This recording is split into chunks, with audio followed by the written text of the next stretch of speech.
Hey guys, so today I've decided that I'm going to add some more gorgeous perennial hibiscus into my yard.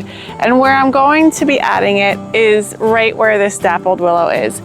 This dappled willow is really pretty in the springtime when it shoots out its variegated white and green leaves, but it very quickly becomes very fussy and overgrown, and I feel like I'm always trying to tidy it up and it never quite looks all that great, because once I tidy it up, then you can see the cut stems of it and it never really looks quite like I want it to. I have perennial hibiscus in two other areas of my garden. Down here where I have Midnight Marvel, which is absolutely stunning. It is such a showstopper.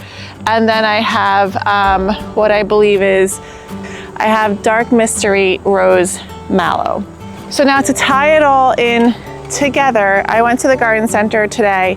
Now is a great time to be shopping your garden centers because they are starting to put a lot of their perennials on clearance, and that's where I picked these up. So I'm going to be putting in Summerific Spinderella from Proven Winners. So the reason why I chose this is I actually think it's going to look really pretty against the hedge of hydrangeas that I have going here. These are Limelight Prime hydrangeas, and I think with these dark colored leaves, with these dark magenta center petals with the soft pink outer edges, I think that they're going to look really sharp next to each other.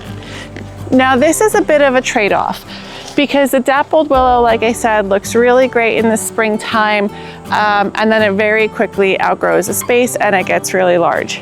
There are some things to note about the perennial hibiscus as well. So perennial hibiscus in general are bog plants. So they like things to be nice and soggy.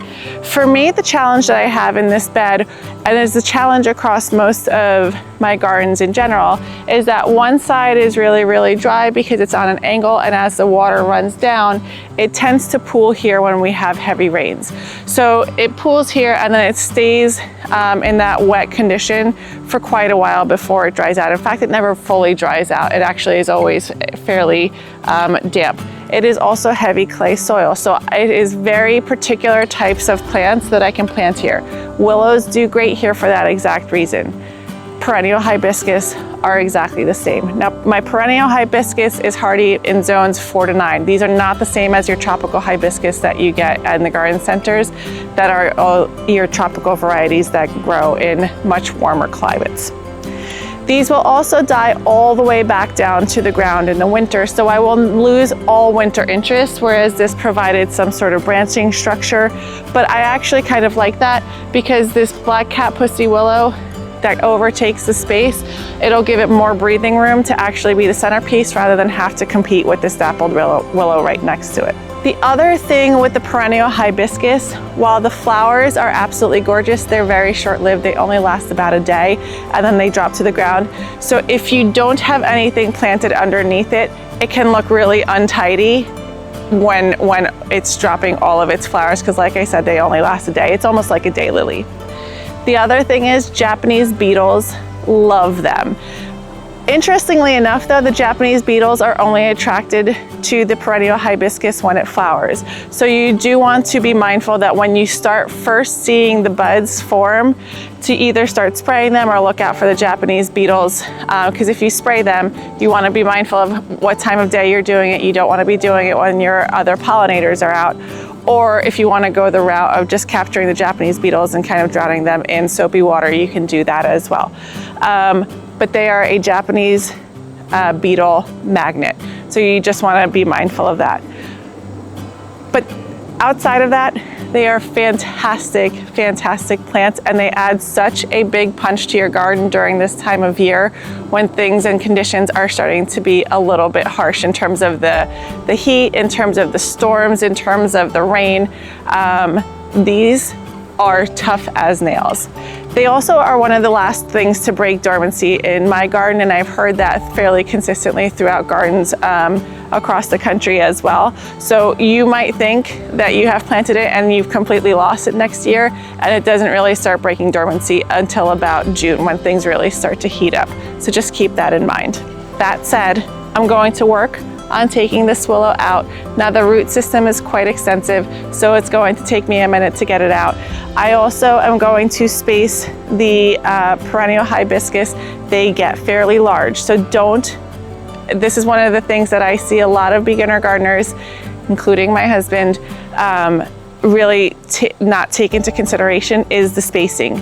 These get about 4 to 5 feet tall and wide, which means that you want to measure 4 to 5 feet from center of the plant to center of the plant. So about, so keep that in mind. Right now they look tiny. These things are gonna get massive, just like they are on the other side of the gate here.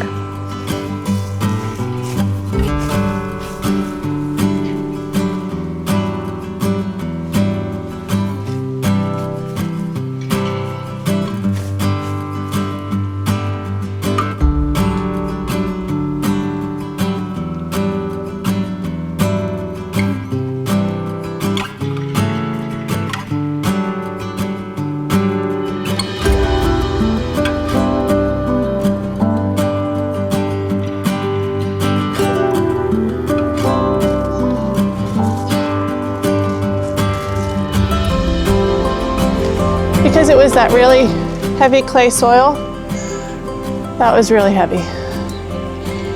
Oh, freaking lanternfly. Now you can see over the past week we had some really heavy rains. You can see just how bad the drainage is and how much clay it is. So I'm going to throw some gypsum in here because every time I plant I try to throw some gypsum in here to try to break up that clay soil. Now since I've opened up this space a bit more, I'm also going to try to get in here and limb up this black cat pussy willow a little bit more so that it looks a little bit more tidy.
Now since I've tidied this up, and this produces suckers like crazy because it is a willow, I'm gonna go in there with this sucker punch and just paint the lower half of this so I don't have to continue to tidy up any of the suckers.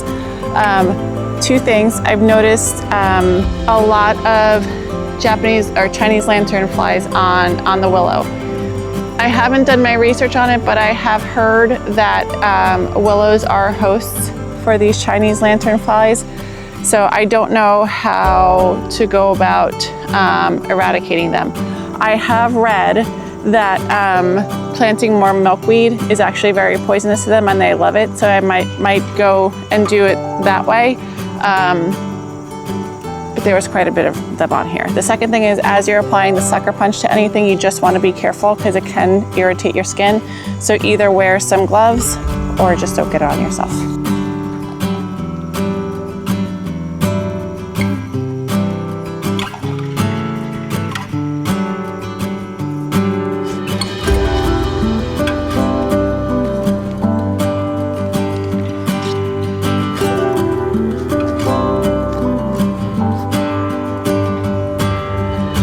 So we have one, it's gonna go right here.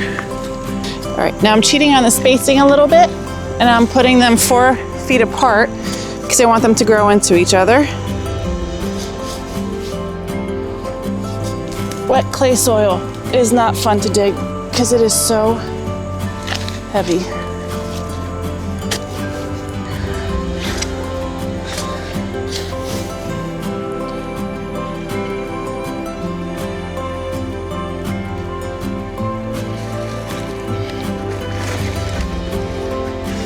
We got 2.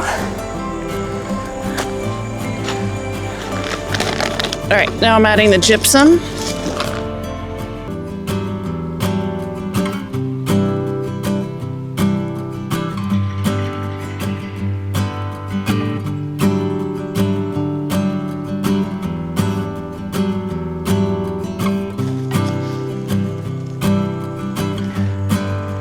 All right, let's take a look at the final product. So it really did open up the space for now. Now don't forget, these are gonna get about 4 to 5 feet tall, which is what my other ones are. But I think that they're just going to look really quite nice. Now you can see that these blooms, which were completely open today, are already starting to fade. By tomorrow, the ones that are buds will be the new flowers, and the ones that were open today will drop to the ground. But because I've planted them so closely, you won't even see the flowers at the bottom that have dropped off. All right, guys, it was a hot and sweaty one today. Let me know in the comments below what you guys are working on in your gardens, or if you guys have any perennial hibiscus and how you guys are enjoying them. I hope you guys are having a good day, and I'll see you in the garden.